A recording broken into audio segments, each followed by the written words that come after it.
老婆，你也就这点用处了，忍忍吧。婷婷还没吃饱呢。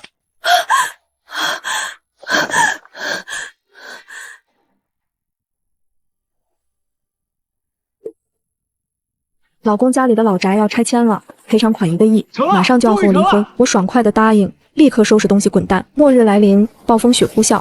当我窝在农村的自建别墅里，涮着红油火锅时，前夫和小三却冻得相拥在一起，啃着发霉的干巴馒头。我们有钱，有钱就能买到一切。想起前世被他用那根高尔夫球杆活活打死的场景，有钱先买到自己的命再说吧。我重生回来了，正巧碰到赵志刚嚷嚷着要跟我离婚，我敛住汹涌的恨意。好，我答应你。没想到我突然松口，放弃纠缠，他不敢相信的连连质问：真的答应跟我离婚了？你可别再耍什么花招。我看了眼时间，距离极寒来临还有10天，时间不多了。现在我们就去民政局申请离婚。一路上他看着身边的路人，满脸得意洋洋。我努力克制住杀掉他的冲动。前世饥寒交迫之际，他正是拿起那根平日里用来装样子的高尔夫球杆挥向我，那剧痛仿佛还残留在天灵盖上。这一世我要让他血债血偿。在民政局提交了申请，进入了30天的离婚冷静期。划分财产的时候，我只要了家里所有的存款，共20万，还有1辆车。赵志刚一口答应，还朝着我邀功。看我对你好吧，我都净身出户了。我笑得满含讥讽，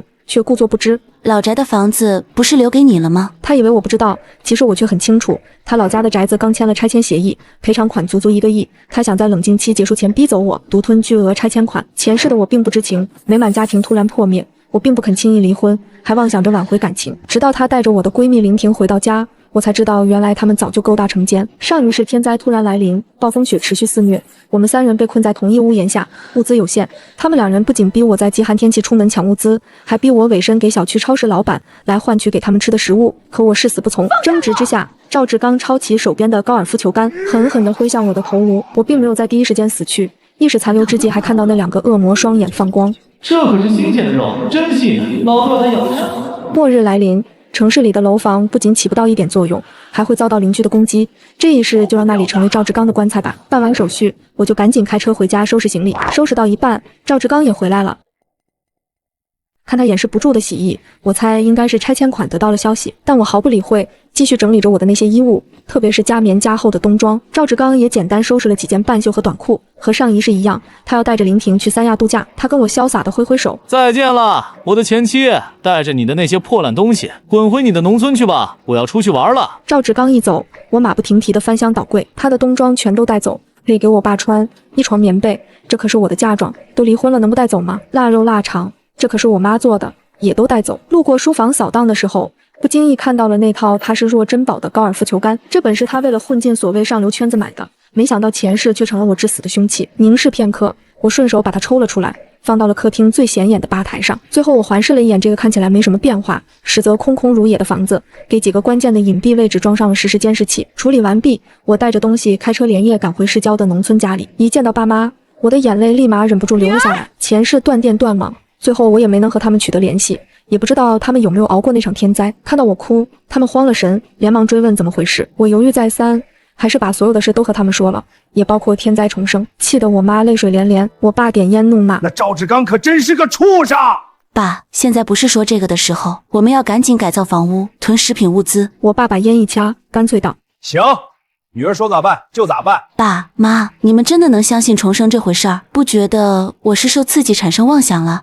真的也好，假的也好，只要闺女开心，无论想做什么，爸妈都陪你。我家是在村庄周边的一处半山农家乐里，我爸妈经营了大半辈子的餐饮生意。我看着刚翻盖了没几年的小楼，仍觉得不够坚固。暴风雪暴的不只是雪，还有风。前世在楼房时，整栋居民楼就被吹得摇摇晃晃，还有数十家的玻璃都被吹破了，堪称台风级，还有将近10米积雪给的压力，所以这小楼必须再次整修。我立刻联系了最专业的工程队，对整栋小楼进行了全方位的加固处理，墙体加装了双层保温层，窗户全部换成了防爆级别的3层真空玻璃，哪怕是极寒风暴也能死死挡在外面。至于能源问题，我没有选择看天吃饭的太阳能，那种阴霾天气下，光伏板就是摆设。我爸大手一挥，直接把地下室清空，安装了2组工业级的大功率柴油发电机组。现在的农村虽然普及了燃气取暖，可一旦管道冻裂或者断供，那些暖气片就会变成冰冷的铁疙瘩。我从仓库翻出早已替换掉的旧油瓶，这种东西费电但热得快。我爸看到我在犯难，问清楚怎么回事后，哈哈一笑：现在都买不到煤炭了，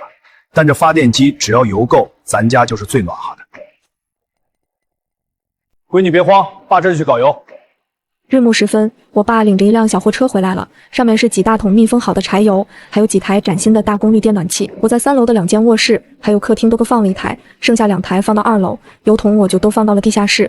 到时候雪厚达10多米，1楼完全不能住人，所以我把它当成仓库使用。工人调试完发电机，夜色就已经很深了。我们一家3口匆匆吃完饭，就躺床上养精蓄锐，迎接明天的大战。第二天，兵分3路，我爸去附近的屠宰场预定整扇的猪肉、牛肉以及成箱的排骨。我驱车去户外用品城和批发市场采购生存装备、燃料以及压缩干粮。我妈则留在家中，将菜园子里的菜脱水制成干菜，并腌制各类咸菜。到了户外用品城，我先是扫荡了几十套专业的极地防寒服、滑雪服，还有发热效能最好的石墨烯保暖内衣，以及重磅羊毛毯和蓄热睡袋。再就是大桶的酒精、净水片和多功能生存刀。我一车一车的往后备箱塞，这些东西关键时刻能救命。自热米饭和军用罐头我也搬了不少。从市场出来，途经一家渔具店，又进去买了加厚的涉水裤、皮划艇、防刺手套和护目镜。按照我的预测，如果顺利熬过极寒，随之而来的可能是冰雪消融后的洪水，这些装备必不可少。我开的是小轿车，容量捉襟见肘，硬是跑了3趟才把东西都运回农家乐。我爸那边收获颇丰，除了常见的肉类，他还弄来了好几箱深海鱼，以及几十只处理好的土鸡。正是贴秋膘的时候，他也买了5大箱鲜活的帝王蟹和波士顿龙虾回来。哪怕他开的是面包车，也是跑了一趟又一趟，还额外租用了5台商用冰柜用来储存这些硬菜。虽然暴风雪时天气极冷，1楼就是天然大冰箱，但这几天气温还没降下来，必须得靠冰柜所鲜。我在帮忙整理冷冻区的时候，发现冰柜中早已被占用了一格，里面满满当当塞的全是进口的车厘子和包好的榴莲肉。你爸就光会惯孩子，嫌水果店卖得贵，特地跑去果品批发市场给你抢了这么一堆。要我说，你这孩子就是嘴刁，而且听你说以后连饭都吃不上了，哪还有心思吃这些金贵水果？他还在那边絮絮叨叨，我的手接触冷气而变得冰凉，心里却热腾腾的。因为周围人烟稀少，这番大动静并未引起人关注。外出采购结束了，接下来我们父女俩就开始帮妈妈处理刚拉回来的几扇猪肉和成筐的河鲜，懂管肥的瘦的还是带壳的都被分类放到了1楼。加上我爸怕光吃肉没有主食不行，又去集市上采购了一批红薯、南瓜和玉米，占了满满当当一间屋子。我妈却越看越发愁，生肉占地方不说，到时候停水停电了，做起来也费事，万一坏了更可惜。怎么合理化处理，达到最大化不浪费就成问题。我朝我妈挤挤眼，妈，想想咱过年咋过的？我妈一拍脑门，对，还是你机灵。于是连忙架起油锅挂面糊，开始炸酥肉、炸带鱼，还卤了一大锅猪蹄和鸡腿。爸爸趁这个空闲，又去批发了一堆调味品，还有油米面也装了满满一车拉回来。刚炸出来的酥肉金黄焦脆，妈妈让我赶紧尝尝。我迫不及待地夹起一块，顾不上烫嘴，轻轻一咬，那股浓郁的肉香直冲天灵盖。然后我打开手机，看看外面世界的近况，朋友圈刷新就出现了赵志刚的大脸，我真心的给他点了个赞。玩吧玩吧，享受人生中最后的快活时光吧。处理完这批蔬菜，就把剩下的豆角晾晒成干，南瓜打成南瓜酱，西红柿做成罐头，刚上市的秋叶梨到时候直接扔到雪里做成冻梨。一些不好处理也不好储藏的，通通放到了冰箱冷藏室。好在之前的旧冰箱还没扔，拿出来还能用，2台冰箱都够大。我把里面存放的饮料、牛奶拿出来，刚刚好都能装下。忙完这些，我舒舒服服的洗了个澡。突然我意识到一个问题，让我浑身汗毛竖起。我们没有存水。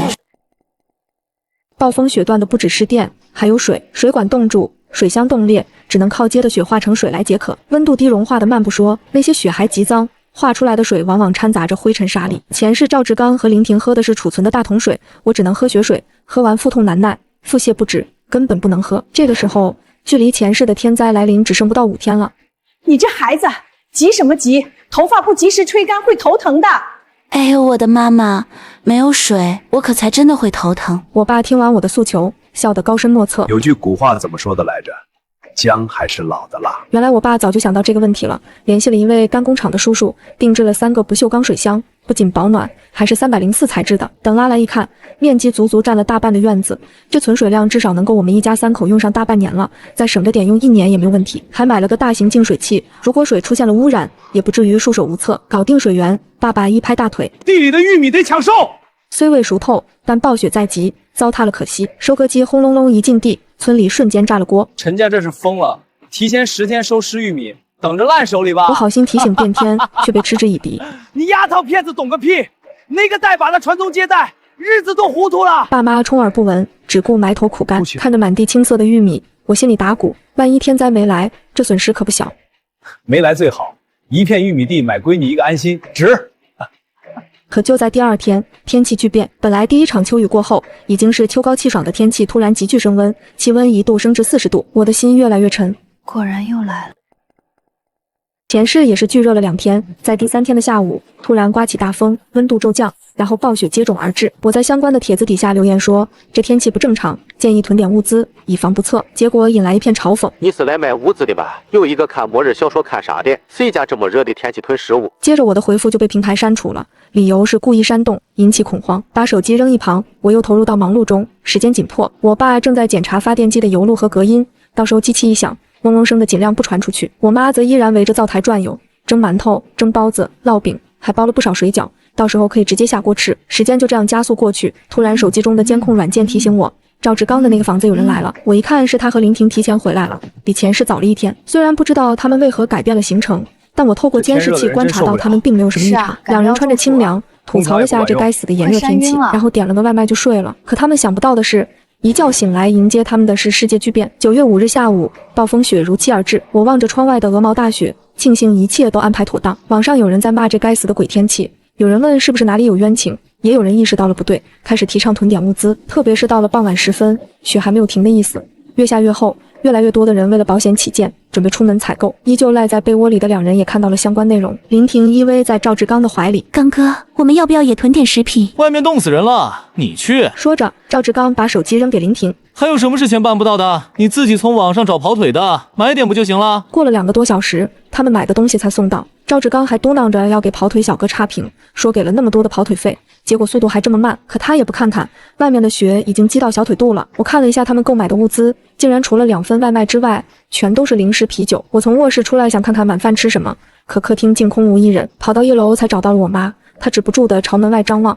妈，怎么了？你爸他还没有回来。我的心咯噔一下，连忙追问我爸去哪儿了。他中午吃完饭看着起风了，就说要回花鸟市场拿点预定的东西。门外暴雪如注，狂风肆虐，能见度极低，地上的积雪也让人寸步难行。等到天再黑一点，更是会让人分不清方向，找不对路。我急出了一层薄汗，立马就准备出门找我爸。就在我刚上楼换好衣服去开车的时候，听到我妈惊喜地喊：回来了，你爸回来了。我冲到门口，看到我爸打开车门跳下车。幸亏我想得周到，早给轮胎加上防滑链，要不然啊，我得半夜才能回来呢。还挺有脸是吧？害得我和闺女快要吓死了。有什么东西不早点去拿，非要等到今天？我爸也不恼，挨个从面包车上往下搬东西。先是一些农用工具，铁锨、镰刀、锤子，还有一把电锯。这些不仅在铲雪的时候能派上用场，在关键时候还能保命。再就是一麻袋的柿子，咱闺女最爱吃的脆柿子。不知是风太大吹的，还是怎么了，我眼前被一层泪模糊了视线，努力眨巴了眨巴眼睛，就看到我爸从副驾驶上提溜出来一个鸟笼子，里面竟然是一只黑漆漆的八哥，正歪着头看我，嘴里突然冒出一句：我要烟牌，我要烟牌。我妈被吓一跳，这都什么时候了，你还弄只鸟回来？我爸嘿嘿一笑，这8个机灵着呢，我在市场门口捡漏买的，老板急着回家便宜卖，你看这小东西多精神。我逗了逗笼子里的鸟，欢迎你来到我家，就叫你坤坤吧。夜色渐深，雪越下越大，虽然做好了准备，但面临未知的一切，我们一家人还是心事重重。好在我妈做的热腾腾的丸子手擀面让我的胃口大开，只吃得又饱又暖，方才各自回屋睡去。可没睡多久，呼啸的风声就吵醒了我，那冷空气从屋子的各个缝隙里钻进来，我睡不着，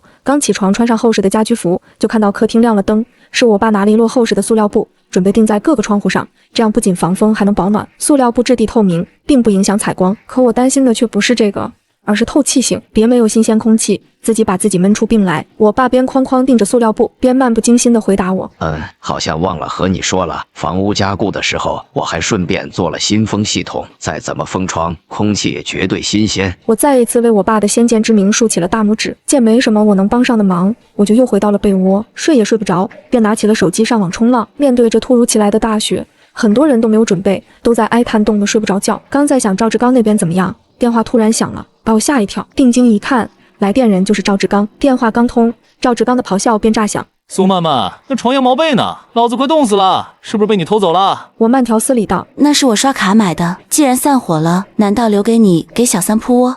泼妇，连被子都算计，活该你受穷。我懒得废话，直接拉黑拔卡。监控里，赵志刚气得猛踹床头柜，又疯狂拍打地暖面板。破地暖收钱不办事，老子要投诉！折腾无果，他只能拽出几件大衣，搂着林婷像鹌鹑一样缩在里面取暖。第二天一早，雪暂时停了，政府马不停蹄地开始道路铲雪，不少市民也自发地加入铲雪队伍。网上的人也在吐槽，外面这么冷还要出门上班送孩子上学，所有人都以为结束了，但只有我知道这其实只是一个中场小休息。接下来会是更猛的一个反扑，也有小部分人嗅到了一丝不寻常的气息，开始提倡大家囤点物资，有备无患。我逐渐松了口气，点开监控日常，看看赵志刚那边怎样。他正裹着被子跟林婷吵架。刚哥，外卖根本没有人接单，跑腿也没有，要不你出去买点东西回来吃。这么冷你让老子出去啊？想冻死我？我给你钱你出去买。刚哥，我这个小身板一出去不得埋到雪里呀，你忍心吗？赵志刚的表情摆明了他忍心。未等他说话，我那还未来得及退出的小区便民服务群里，有人艾特所有人，是楼下超市的老板发消息，说刚通过渠道搞到了一批紧俏物资，问有没有需要预留的。很多人嫌贵或者觉得没必要，唯有赵志刚两眼放光，果断把钱转给超市老板，还发了一个大大的红包，要求老板把他那份留足了，还要送货上门。同样的，还未到中午，雪又开始下了起来，势头不逊于昨夜。政府紧急要求停课停工，所有人有序返回家中静待。终于，所有人有了囤货意识，进入到各大商超开始扫荡物资。虽然僧多粥少，但每个去的人都或多或少带了点食物回家。赵志刚和林婷依旧赖在家里一动不动，两人中午泡了桶泡面填饱肚子，就等待超市老板给他们送买来的物资。左等右等，都到了晚饭时间了，超市那边依旧没有动静。赵志刚坐不住了，开始在群里疯狂艾特那名老板，可也不见回复。我不小心点开那名超市老板的头像，不由自主地打了一个战栗。原来他就是上辈子赵志刚要我委身的那人，周斌。前世周斌靠着掌控着这家超市的大批物资，成了天灾时作威作福的土霸王。这一世他能听话乖乖把赵志刚的物资吐出来才怪。雪接连下了好几天，积雪已经达到了近2米，温度也降到了零下50度。虽然有妈妈味道的美食治愈，但时间也在枯燥的等待中变得漫长。我爸见状，不知道从哪摸出了扑克，我们一家3口玩起了斗地主。八哥才在笼子里兴奋地上蹿下跳，时不时喊一句王炸。我们哄堂大笑。地下室的发电机轰鸣运转，带动着全屋的电暖气，整个房间暖腾腾的。地上的塑料布很管用，冷气一丝都钻不进来。我爸煮好了热茶，我妈拿出收下来的向日葵头，让我直接原生态嗑瓜子。茶几上，我妈还放了几块地瓜干，嚼起来更劲道。接着就是一满口腔的甜，我则拿出平板放起了《甄嬛传》当背景音，一家人沉浸在欢声笑语中。而赵志刚那边，他和林婷还在靠着之前买的那点零食填肚子度日，苦哈哈的等着物业给他们送物资。两人冻得不得不依靠在同一个被窝里，却又常为一口零食而大打出手。这一日，我睡了一个懒洋洋的午觉，起床之后刚想去拿一只雪糕吃提提精神，结果就闻到了一股浓郁的麻辣香味。去往餐厅一看，我妈竟准备了火锅，红油锅底咕嘟咕嘟冒着泡，旁边摆满了肥牛卷、羊肉片、毛肚、鸭肠，还有各类蔬菜、豆制品。我蘸着蒜泥香油碟吃得不亦乐乎，吃得肚滚圆，才想起来问爸妈怎么突然吃火锅。我妈嘴唇嗫嚅了几下，迟疑了片刻才说：妈每次想起你说前世发生的一切，就难过的睡不着。我爸也放下筷子闷了一口白酒，怪爸妈没能保护好你。你妈听你念叨好久没吃火锅了，这不就给你安排上了？我再也忍不住扑进了他们怀里，看着他们为我担忧，为我自责，我心中对赵志刚的恨意到达了顶峰。刚好手机拍了火锅沸腾时的照片，映衬着窗外的大雪，显得热乎乎的红油和肉片格外的美味。我编辑成9宫格发到了朋友圈，仅赵志刚可见。不到10分钟，赵志刚就弹起了视频，接着又是电话，刚接起来就是震耳欲聋的咆哮声。苏曼曼，你在哪儿？为什么你还能吃上火锅？我轻描淡写地说：你都让我滚了，还管我去哪里？你回娘家了对不对？你是不是回你那乡下了？我拍了张修缮完家里一角的照片发给他。你觉得这是我家那边的？赵志刚沉默了。2个月前他刚陪我回过娘家，如此焕然一新的装修，确实不像是那栋农村小土楼的样子。接着就听到他语气放软：曼曼，我错了，我提出跟你离婚也是一时昏了头，我现在后悔了。告诉我你在哪里，我去找你好不好？家里又饿又冷，你忍心我饿死吗？变脸如此快，我忍不住冷笑。忍心？怎么不忍心？好自为之吧，赵志刚。接着我就挂断了电话，点开监控看到赵志刚看到电话挂断，猛踹了一下旁边的椅子，接着就全屋翻找食物。他们的零食似乎也都已经吃完了，只剩下一堆堆的垃圾袋子。最终他只能拿起水杯，咕咚咕咚往胃里灌水，喝吧喝吧，到时候纯净水都没有了，你就知道此时你有多奢侈了。他喝完水，沉思了片刻，然后凑到林婷耳边嘀咕了2句，两人就鬼鬼祟祟地出了门。1个多小时，两人回来了，他们猛地冲进来，立马反锁家门，气喘吁吁地靠在一起，瘫坐在地上歇息。仔细一看，赵志刚眼睛青了一只，脸上还有数道血淋淋的划痕。林婷更惨些，头发被抓成鸡窝，嘴角流着血，贪图出门穿的羽绒服也不见了踪影。他们手里抓着几个塑料袋，里面装的似乎是泡面、火腿肠、自热火锅之类的速食。接着物业群里就疯狂地弹出消息，是8楼东户2位租房的小姑娘在怒骂他们入室抢劫，丧尽天良，一条接一条持续刷屏。但诡异的是没有任何人应和。我暗叹一口气，这无疑是提醒了所有人心头的那个魔鬼。饥寒交迫之际，仁义道德成了最不需要的东西。有人开了头，其他人就再无顾忌。不知道过了几天，雪还在下，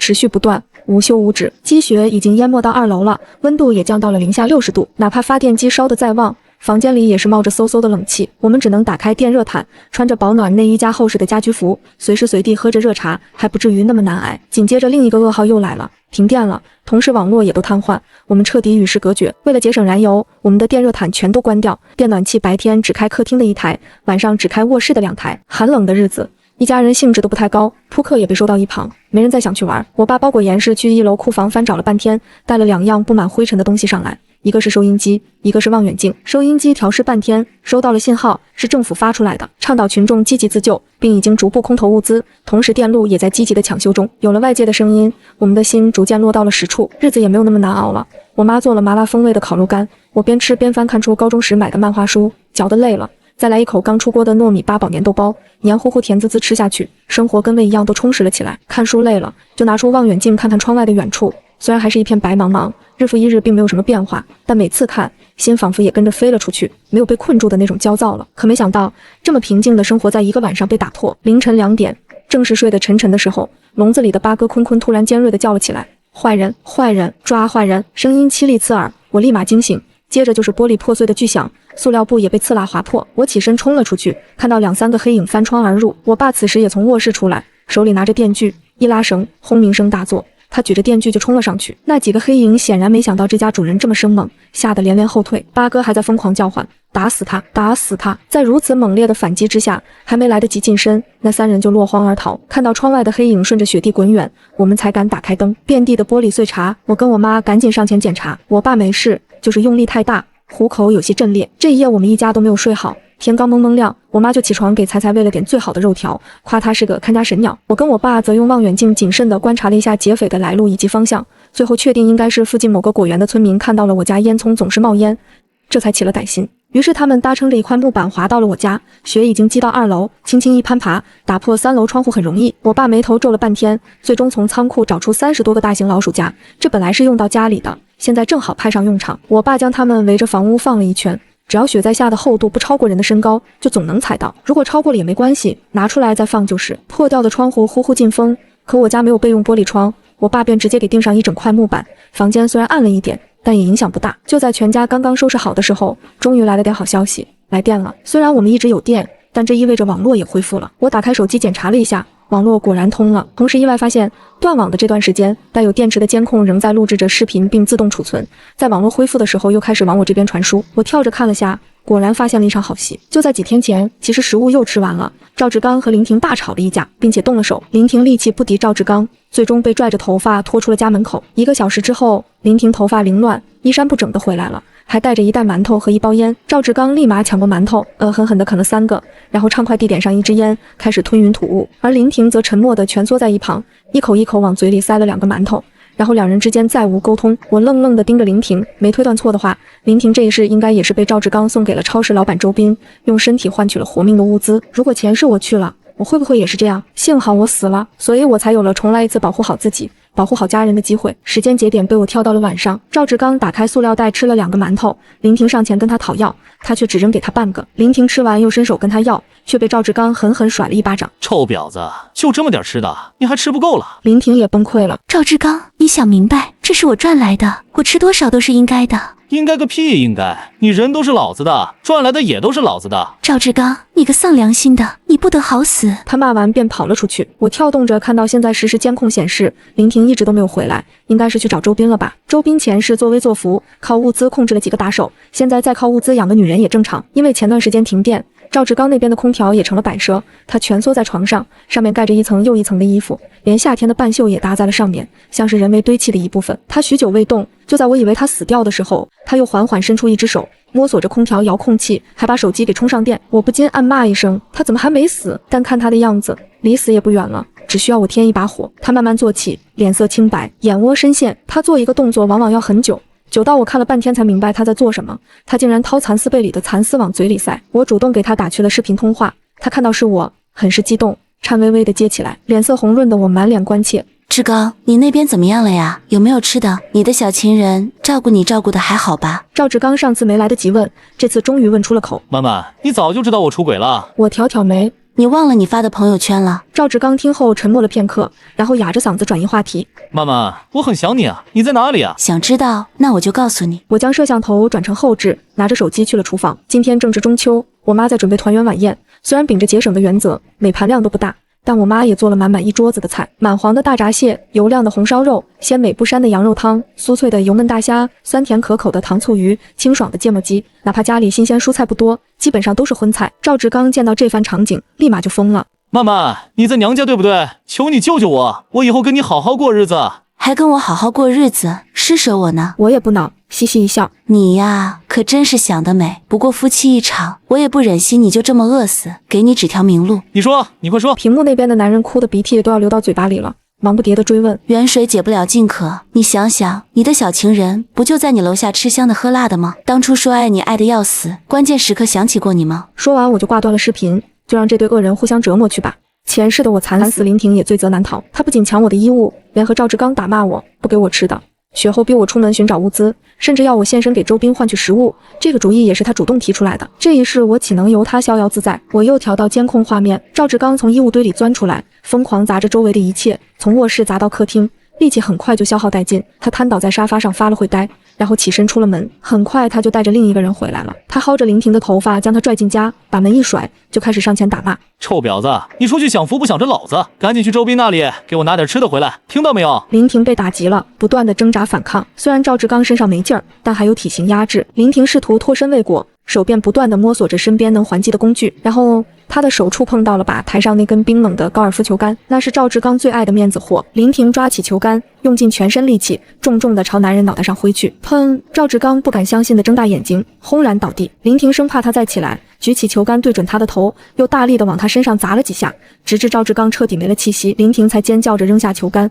落荒而逃。我盯着屏幕中那个一动不动的男人尸体，盯了许久，突然就落下泪来，终于为自己报了仇。收拾好心情出卧室，刚好赶上开席，我跟爸妈说了这个好消息。我爸也不说话，笑了笑就起身去拿我出生那年存的女儿红开了封，每个人都斟满。我们一家人举起醇香浓厚的酒，酣畅碰杯。然而命运似乎并不打算轻易放过这片伤痕累累的土地。就在所有人都以为严冬已过，正在欢呼雀跃地迎接久违的暖阳时，我却死死盯着家中温度计上疯狂飙升的数字，心一点点沉了下去。零下20度、0度、15度、30度，短短3天，气温从极寒直接跨越到了酷暑。那积压了数月、厚达数层楼高的皑皑白雪，在烈日的暴晒下迅速融化。大地经过长时间的冰冻，土层坚硬如铁，根本无法在短时间内吸收如此巨量的雪水。极寒之后，便是滔天的洪水。爸妈，别铲雪了，快把1楼和2楼滴出怕水的东西往3楼搬，还有地下室的发电机，能搬的都搬上来。我冲着还在院子里清理积雪的父母大喊。我爸愣了一下，看着脚下已经开始汇聚成溪的雪水，瞬间反应过来，他扔下铁锹，脸色铁青。这老天爷是要把人往死里逼呀！我们一家人再次开启了疯狂的搬运模式。之前为了防寒密封的窗户，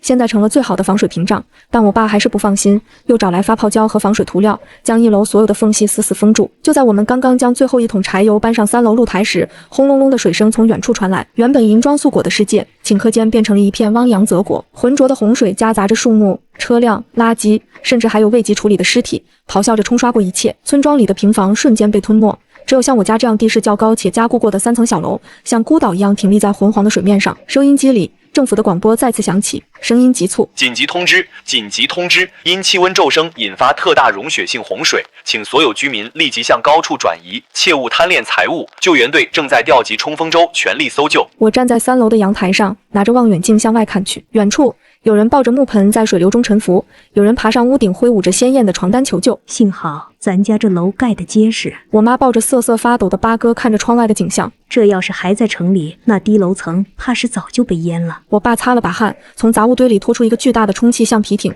这是他当初买来准备去水库钓鱼用的，没想到现在成了我们最后的逃生退路。检查一下橡皮艇有没有漏气，我冷静地说道，目光投向远方浑浊的水面。这场洪水带来的不仅仅是淹没，还有瘟疫和细菌。接下来的日子，我们要守好这艘诺亚方舟，哪儿也不能去。新的战斗才刚刚开始。洪水带来的不仅仅是水，还有令人作呕的恶臭和滋生的蚊虫。高温高湿的环境下，水面上漂浮的垃圾和尸体加速腐烂，空气中弥漫着一股死老鼠般的腥臭味。我们紧闭门窗，靠着之前囤积的蚊香和花露水勉强维持着室内的卫生。虽然有发电机带动空调除湿，但那股潮湿黏腻的感觉依然无孔不入。最可怕的是水源污染，哪怕我们有巨大的不锈钢储水箱，我爸还是不放心，严令禁止使用任何外界的水，哪怕是过滤过的也不行。我们的一日三餐、洗漱用水全靠那3个大水箱里的存货。这水里全是细菌，沾上一点就是烂皮烂肉，搞不好就是霍乱。我爸拿着望远镜观察了一会儿，脸色凝重地放下。我看那边有几个人喝了飘上来的矿泉水瓶里的水，现在都在船上打滚呢。日子在高温和恶臭中变得格外漫长。第3天中午，一艘由几个大油桶和木板拼凑成的简易木筏摇摇晃晃地向我家的小楼划来。木筏上挤着5、6个男人，个个赤裸着上身，皮肤被晒得脱皮红肿，眼窝深陷，手里拿着棍棒和镰刀。我看清了领头的那个人，正是村里当初嘲笑我家收玉米最起劲的那个村民。此刻他早已没了当初的嚣张气焰，眼里闪烁着像饿狼一样的绿光。陈大哥在家吗？那个村民扯着嗓子大喊。都是乡里乡亲的，我看你家楼高没被淹，让我们上去歇歇脚呗。这太阳太毒了，我们要晒死了。我爸站在3楼露台上，手里没拿烟，而是握着那把早已加满油的电锯，冷冷地看着下面。家里地方小，住不下，你们去别处吧。哎呀，别这么绝情嘛！那个村民眼神往露台上瞟，显然是看到了还没来得及收进去的半桶柴油，喉结剧烈滚动了一下。我们不白住，我们有力气能帮你干活。再说了，你家闺女不是还没嫁人吗？我们这……他的话还没说完，旁边一个年轻混混就忍不住了，挥舞着手里的西瓜刀骂道：“跟着老东西废什么话？他们家肯定有吃的，你看那鸟都养得那么肥，冲进去抢了算了。”八哥坤坤在笼子里听到了，立刻尖叫起来。抢劫！抢劫！坏人来了！我妈吓得脸色发白，想要去拉我爸，我却一把按住我妈的手，从背后掏出了那把用来防身的高压电击枪，眼神冰冷。我爸冷笑一声，猛地拉响了手中的电锯，嗡！刺耳的轰鸣声瞬间盖过了水浪声。高速旋转的锯齿在阳光下闪着寒光，震慑力十足。与此同时，我也举起了手中的复合弩，这是我在劳保店老板的私人收藏里高价收来的，虽然准头一般，但吓唬人足够了。谁敢上来，我就让谁变成这水里的鱼食。我居高临下，语气森寒。那几个男人被这阵仗吓住了，他们本来就是强弩之末，靠着一股狠劲想来捡漏，如今碰上硬茬，那股气瞬间就散了。别，我们这就走。那个村民吓得差点掉进水里，拼命划着木筏后退。看着他们狼狈逃窜的背影，我并没有丝毫的快意，只有深深的疲惫。在这秩序崩塌的末世，善良是最大的软肋，只有亮出獠牙，才能守护想要守护的人。又过了半个月，水位终于开始缓慢下降，天空中传来了久违的螺旋桨声。我抬头望去，几架军用直升机正在低空盘旋，巨大的喇叭声响彻云霄。受灾群众请注意！受灾群众请注意！洪水即将退去，政府救援点已设立，请保持冷静，等待救援。我们要相信，任何困难都压不倒英雄的人民。那广播声像是一针强心剂，瞬间点燃了这片死寂水域的疯狂。周围幸存的楼房里，无数人影钻了出来，有的抱着木盆，有的扎着简易木筏，甚至有人直接跳进飘满浮尸和垃圾的浑水中，发疯似的朝着直升机飞去的方向游去。我爸也激动的要去推向皮艇，我却一把拉住了他，心头那股不安的预感愈发强烈。爸，别急着把所有家底都露出来。我压低声音，快速从包里翻出几件沾满污泥的破烂外套，逼着爸妈穿在冲锋衣外面，又抓起一把淤泥抹在脸上。坤坤不能带，太显眼了，留他在3楼看家，把门窗封死。我们只带随身武器和3天的口粮，先去探探路。爸妈虽然不解，但出于对我的信任，还是照做了。我们将橡皮艇的气放掉一半，伪装成破损的样子，混在向城市中心涌动的人流中。然而随着人群汇聚，原本宽阔的主干道变得拥堵不堪，水深及腰，脚下全是陷阱般的下水道口和缠绕的电线。前方突然爆发出一阵骚乱，一个拖着充气床垫的男人被后面的人推倒在水里，还没等他站起来，无数只脚就踩着他的身体跨了过去。浑浊的水面上泛起一串气泡，很快就没了动静。没人回头，所有人的眼睛都死死盯着天空，像是着了魔。行进到一处狭窄的立交桥下时，冲突彻底爆发了。一伙手持铁棍和西瓜刀的人拦住了去路，他们没有去抢救援点的位置，而是像守株待兔的饿狼，盯着每一个路过的幸存者。要想过去，把包留下。领头的刀疤脸一脚踹翻了一个抱着孩子的妇女，伸手就去抢她怀里的背包，那是孩子的药，求求你！妇女哭喊着死死护住。刀疤脸狞笑一声，举起刀就要砍。住手！我爸看不下去了，下意识地吼了一声，这一声瞬间将那伙人的注意力引到了我们身上。刀疤脸转过头，浑浊的眼珠在我们看似干瘪但鼓囊的背包上转了一圈，露出了贪婪的凶光。哟，这还有几只肥羊，看这精神头，家里没断过粮吧？他一挥手，10几个人瞬间围了上来，切断了我们的退路。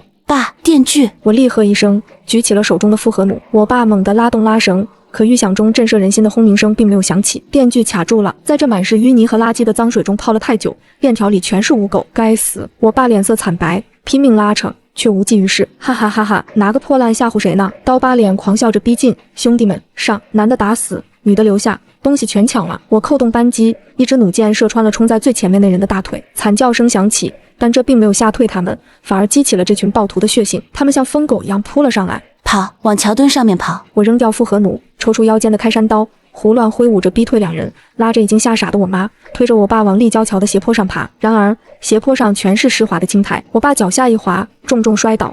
那伙人瞬间抓住了他的脚踝，把他往水里拖。我红着眼就要冲下去拼命，别下来，带你妈走！我爸嘶吼着，用手里那根没用的电锯狠狠砸向对方的头，却被2根铁棍同时击中了后背。他一口鲜血喷了出来，整个人被按进了浑浊的臭水中。老头子！我妈发出一声凄厉的尖叫，差点昏倒。我死死抓着桥墩上的钢筋，看着底下密密麻麻涌上来的暴徒。就在那把带锈的西瓜刀即将砍向我爸脖颈，千钧一发之际，我摸到了背包侧袋里那根冰凉的金属管，那是为了防身特意改装过的超高压电击防爆棍。我脑海中突然闪过，在出门前我强迫爸妈穿上的装备，那是用来下水捕鱼的加厚橡胶连体皮裤，全绝缘材质，一直包裹到胸口。而底下的这群暴徒，大半个身子都泡在导电的浑水中，浑身湿透。爸，缩进皮裤里，憋气！我用尽全身力气发出一声撕心裂肺的嘶吼，也不管被按在水里的父亲能不能听见，猛地按下开关，将滋滋作响的电击头狠狠捅向了脚下漫上来的浑水。滋啦！幽蓝色的电弧瞬间在浑浊的水面上炸开，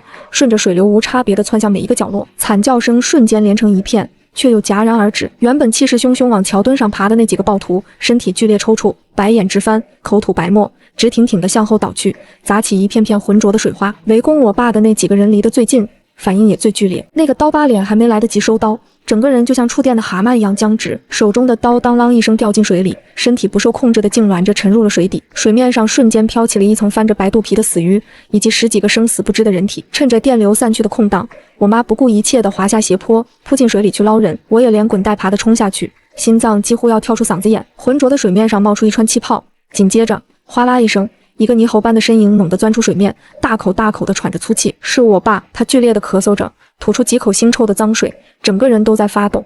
他身上那件厚实的橡胶连体皮裤救了他的命，虽然裸露在外的双臂有些发麻，但电流的大部分伤害都被绝缘层挡在了外面。快走！我爸声音嘶哑，他一把抓起掉在旁边的西瓜刀，胡乱挥舞了2下，别让他们缓过来。那些暴徒只是被电晕或麻痹了，并没有全死。远处还有其他虎视眈眈的人群正在往这边张望。我不由分说，和我妈一左一右架起腿软的父亲，利用这短暂的真空期，拼了命地冲向旁边一条废弃的小巷。我们不敢回头，不敢停歇，深一脚浅一脚地在淤泥和垃圾中狂奔，直到钻进一栋还没完全倒塌的烂尾楼2层，才敢瘫软在地上。外面的嘈杂声渐渐远去，只有那该死的广播声还在城市上空盘旋。我看着满身污泥、狼狈不堪的父母，看着父亲背上那2道触目惊心的淤青，眼泪终于忍不住夺眶而出。不去救援点了。我咬着牙，从牙缝里挤出这句话，眼神比刚才杀人时还要冷。那是死路，我们回家，守着我们的堡垒，谁来杀谁。父亲喘匀了气，握紧了手里那把抢来的刀，重重地点了点头。对，回家，我们自己活。烂尾楼里阴暗潮湿，空气中弥漫着霉味和混凝土的尘土味。我借着微弱的天光，小心翼翼地掀开我爸的衣服。那一棍子虽然被皮裤挡了一下，但力量实打实地透了进去，后背上赫然印着2道紫黑色的淤痕，肿得老高。我爸倒吸一口凉气，却硬挤出一个难看的笑容。没事，骨头没断，就是皮肉伤，你爸身子骨硬朗着呢。我妈心疼得直掉眼泪，手忙脚乱地从背包里掏出红花油和止痛药。我警惕的守在没有窗户的洞口，听着外面渐渐平息的骚乱声。那该死的直升机早已不知去向，留给这座城市的只有被撕碎的希望和更加疯狂的绝望。我们在烂尾楼里一直躲到了深夜，没有了阳光的暴晒，夜晚的洪水散发着更加令人窒息的寒意和恶臭。远处不时传来几声惨叫和火光，那是为了争夺最后一点生存资源的厮杀。我们走。我看了一眼漆黑的夜色，低声说道，没了橡皮艇，我们只能靠双腿。好在水位比白天退去了一些，我们顺着建筑物边缘的浅水区，深一脚浅一脚地往回摸。这一路走得极慢极险，我们避开了所有有火光和人声的地方。路过那个曾经充满希望的十字路口时，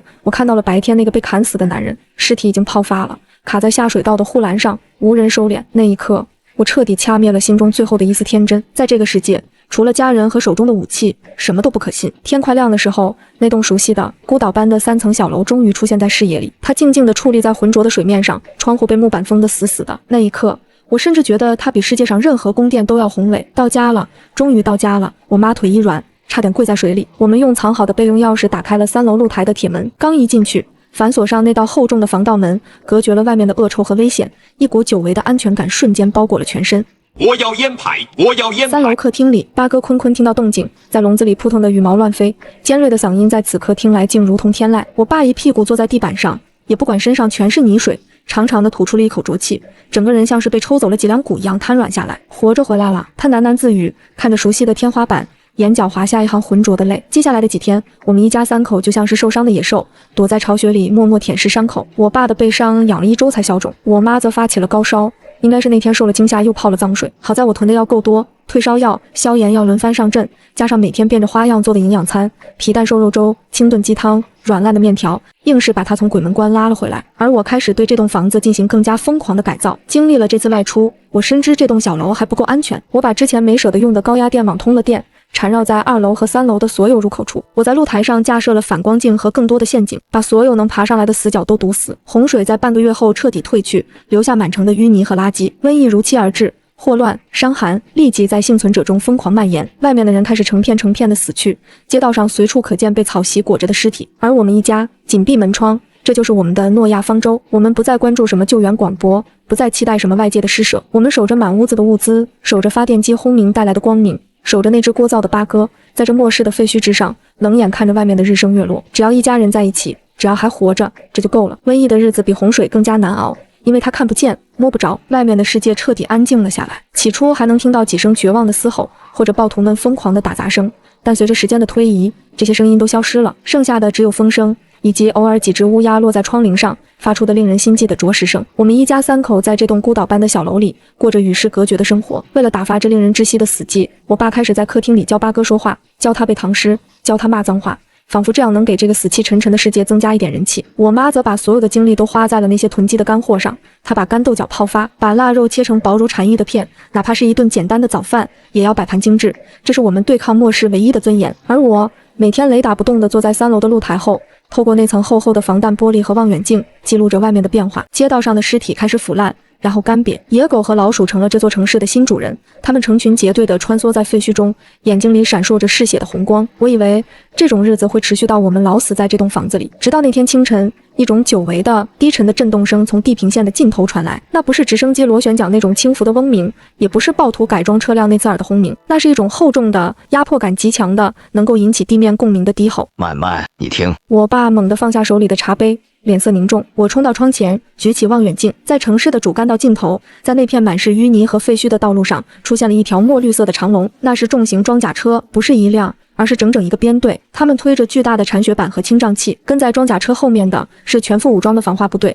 他们穿着厚重的白色防护服，背着工业级的喷雾器，所过之处，白色的消毒烟雾如同云墙一般推进。而在队伍的最中央，是一辆巨大的广播车。这一次没有机械的重复，只有一个沉稳、有力、充满威严的男声，通过大功率扬声器穿透了每一扇紧闭的窗户。这里是东部战区第12集团军，我们奉命接管城市，所有幸存者请注意，待在家中，不要外出，不要外出。我们将进行全城消杀。重复，这不是演习，这不是诱捕，任何持械阻拦、攻击军队者就地击毙。紧接着是一阵密集的枪声，我通过望远镜清晰地看到几个藏在暗处，试图像之前那样伏击车队的暴徒，还没来得及靠近，就被装甲车上的重机枪瞬间撕成了碎片。那种火力的压制，那种令行禁止的肃杀，绝不是任何民间组织能够模仿的。是国家，真的是国家。我爸的手颤抖着，眼泪夺眶而出。只有正规军才有这种气势，那才是真正的钢铁洪流啊！我看着那面在晨风中猎猎作响的红旗，心中那块坚冰终于裂开了一道缝隙。政府以雷霆万钧之势接管了整座城市，这一次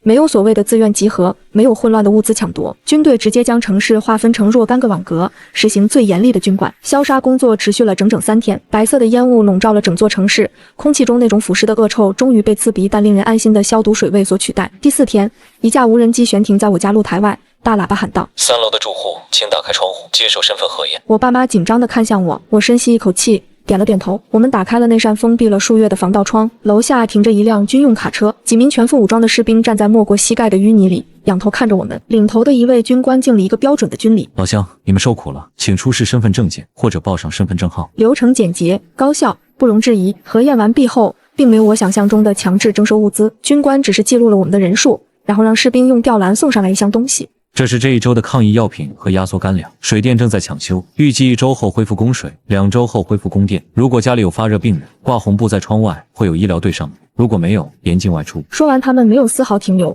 转身奔向下一户，看着吊篮里那包装简陋却印着军徽的压缩饼干和抗生素，我妈抱着我痛哭失声。这一次，我们知道，我们真的活下来了。接下来的1个月是秩序重建的过程。那些在末世中作威作福的恶霸、杀人越货的暴徒，在国家机器面前脆弱的像纸一样。我亲眼看到那个曾经在十字路口设卡杀人的刀疤脸团伙被一窝端掉，像死狗一样被押上囚车。公审大会在清理出来的广场上举行，没有繁琐的程序，确凿的证据，受害者的指认，以及一声声正义的枪响。每一次枪响都仿佛是在为这片土地驱邪。随着瘟疫得到控制，幸存者们开始被允许走出家门，参与重建工作。政府实行了以工代赈的政策，清理淤泥、搬运尸体、修缮房屋都可以换取积分，积分可以兑换大米、食盐、蔬菜，甚至是稀缺的烟酒。我们一家商量了一晚，咱家的物资够吃好几年的，本来可以不出去的。我爸抽着烟，眼神却很亮。但人不能总活在洞里，这世道变好了，咱们得去沾沾人气，也得去出份力。于是